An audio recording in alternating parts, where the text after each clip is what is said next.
महाराष्ट्र विधानसभा निवडणुकीत झालेला पराभव जिव्हारी लागल्यानंतर महाविकास आघाडीतील घटक पक्ष आगामी स्थानिक स्वराज्य संस्थांच्या निवडणुकांसाठी कामाला लागलेले आहेत। पूर्वी जयंत पाटील आणि अजित पवार यांच्यात मतभेद होते, पक्षांतर्गत कुरघोडी होती।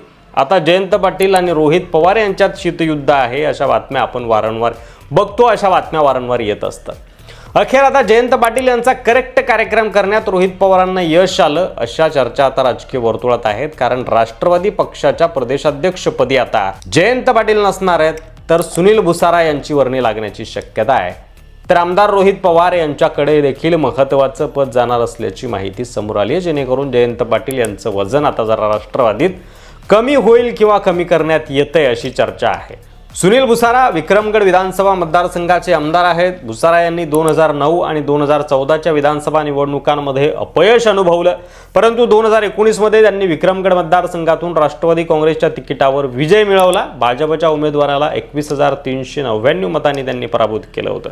ते सध्या पालघर जिल्ह्याचे राष्ट्रवादी काँग्रेसचे अध्यक्ष देखील आहेत। 2022 मध्ये भुसारा यांनी स्वखर्चानं पालघर जिल्ह्यातील सर्व तालुका अध्यक्षांना 4 चाकी गाड्या वितरित केल्या होत्या, ज्यामुळे पक्षाच्या संघटनात्मक बळकटीस मदत मिळाली। 2023 मध्ये राष्ट्रवादी काँग्रेसमध्ये झालेल्या फाटाफुटीत भुसारा यांनी शरद पवार यांच्या पाठीशी त्या गटाशी आपली निष्ठा कायम ठेवली।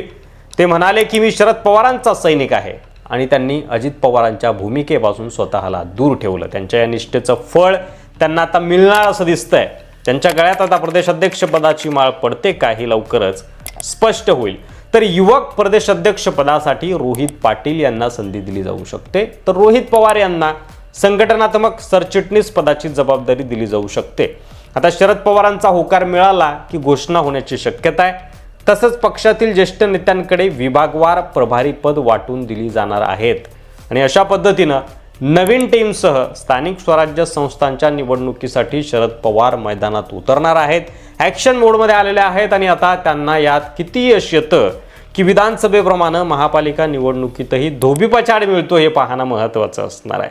तुम्हाला काय वाटतं यावर? संघटनात्मक बदल केल्यामुळं किंवा शरद पवार जी काही ही राष्ट्रवादीमध्ये बाकरी फिरवतात, ही बाकरी फिरवल्यामुळं स्थानिक स्वराज्य संस्थांच्या निवडणुकांमध्ये, महापालिका निवडणुकांमध्ये काही बदल होईल का? राष्ट्रवादीला यश मिळेल का? तुमचं मत कमेंट बॉक्समध्ये लिहायला विसरू नका। व्हिडिओ आवडला असेल तर जास्तीत जास्त शेअर करा आणि मराठी मंडळीवर नवीन असाल तर सबस्क्राईब करायला अजिबात विसरू नका। पुन्हा भेटू पुढच्या व्हिडिओमध्ये, तोपर्यंत रजा घेतो। धन्यवाद। जय महाराष्ट्र।